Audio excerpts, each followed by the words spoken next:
Minnesota beat Detroit during NFL Week 3. The Vikings won 28-24. And we got to start by giving a round of applause to Minnesota Vikings quarterback Kirk Cousins. How about some credit? Detroit led to start the fourth quarter, 24-14. Dalvin Cook, their running back in Minnesota, left the game with a shoulder injury, so you don't have your running back. You're down 10 points in the fourth quarter. And Kirk Cousins delivered, man. He led 2 fourth-quarter touchdown drives, threw a game-winning touchdown pass to KJ Osborne, 28 yards, 45 seconds left in the game. That's awesome, man. I love that. Now, more than I love that, I'd love to see Kirk Cousins have a performance like that maybe on Monday Night Football. Maybe against a team not named the Detroit Lions. That'd be kind of interesting. How about a big, important game? I don't know. I still maintain the criticism that Kirk Cousins just can't handle primetime or really big, important moments. But progress was made during NFL Week 3. He had a fourth-quarter comeback, an awesome victory. I think some props are deserved if you're Kirk Cousins. And, hey, well done, my man. Kirk Cousins delivered. Minnesota's 2-1. Good for them. I'll take it. I'll take the win. Hey, Kirk, great job. Great job, my man. Love that. Now, the Detroit Lions are 1-2. That's tough. It's a tough one because these Detroit Lions are so much fun to watch. Like I've watched every game they've played this year. It's been awesome. They fight really hard. Both losses have been really close. It sucked they couldn't score in the fourth quarter. I don't like that. Here are the fourth quarter possessions for Detroit during Week 3. They had a punt. Technically, they had 2 punts because they started the first play of the fourth quarter with a punt, but that's not really a fourth quarter possession in my mind. So they punted. They had a turnover on downs on a 4th and 1 on the 30-yard line. They went for it instead of kicking a field goal.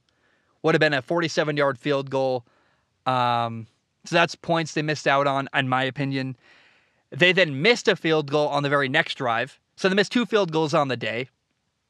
I'm not sure. I think they don't trust their kicker too much. They missed 2 field goals. That's probably part of why they went for it on 4th and 1 from the 30-yard line.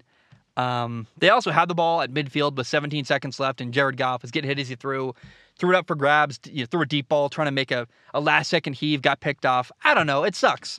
It's a tough loss, but I got to say that I'm really enjoying the Detroit Lions this year, and I don't know that they're going to win a lot this year, but they are really putting out a good product. I mean, if you're a Lions fan, I feel bad for you guys because you're losing. You're 1-2.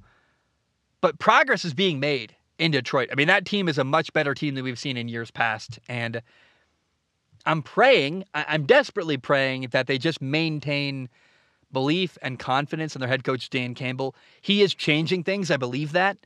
Once upon a time, they fired Jim Caldwell when he was making progress. I hope they don't repeat that same inevitability here. Inevitability is the wrong way to put that. I hope they don't have the same turn of events where they fire a coach who I believe is making progress. I thought that it was cool. Detroit went for it on 4th down 6 times. They were 4 for 6. That's awesome. Punt less. I like that. If it's 4th and manageable, I want to see Detroit go for it. I want Detroit to make you have to stop them. This is a new thing. Week 3 was a different kind of change of pace for them where they were going for it basically as much as they could on 4th down. Make the defense stop you. Defenses hate that, by the way. It wears them out. It's demoralizing. You keep getting 4th down conversions.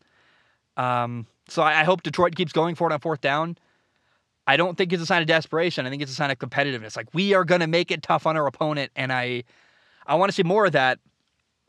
By the way, Jared Goff is playing outstanding football. I know that's not popular to say. People hate on Jared Goff a lot. He gets compared to, like, Jimmy Garoppolo. I've done that myself.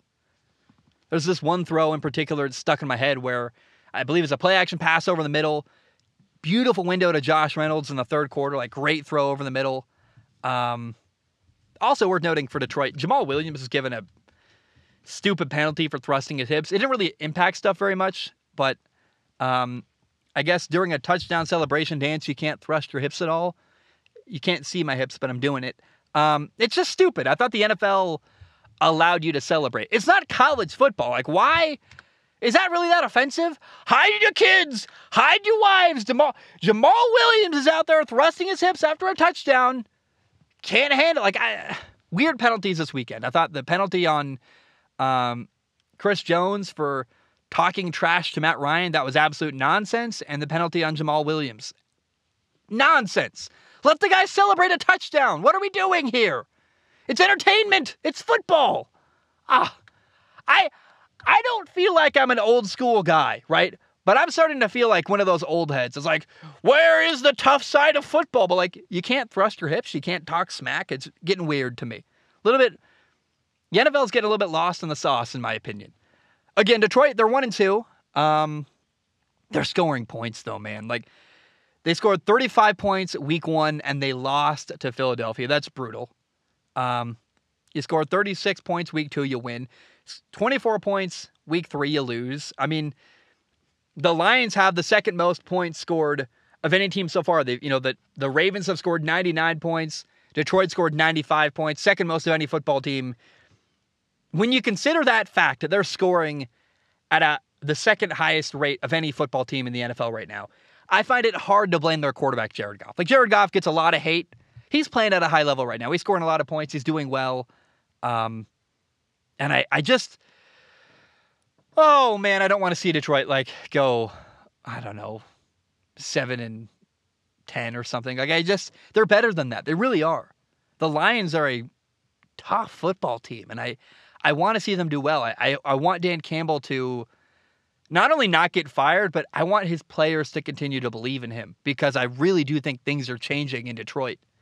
It's a team that both their losses are by 1 score. I mean, they are fighting really hard. Going for it on 4th down, risk it for the biscuit. I love it. And I want to see, I'm hoping that the play style, the coaching, what's going on in Detroit, I hope it leads to victories, because I really find myself rooting for the people there. They're playing at a high level, and oh man, I want to see Detroit win. I really do. I hope that Dan Campbell doesn't get fired. I'd be so heartbroken if that happened. I like him. I think he's doing things right. They're building a good culture there. Amon-Ra St. Brown looks awesome. They're drafting well. They're getting Jameson Williams back eventually. Like, I really hope that, man, I want to see Detroit do well. I want to see Detroit win. And it's frustrating and kind of disappointing that it's not led to victory so far. But I guess the takeaways from this game: Kirk Cousins, 4th quarter comeback, touchdown at the end of the game. Like, Kirk delivered. Shout out to that.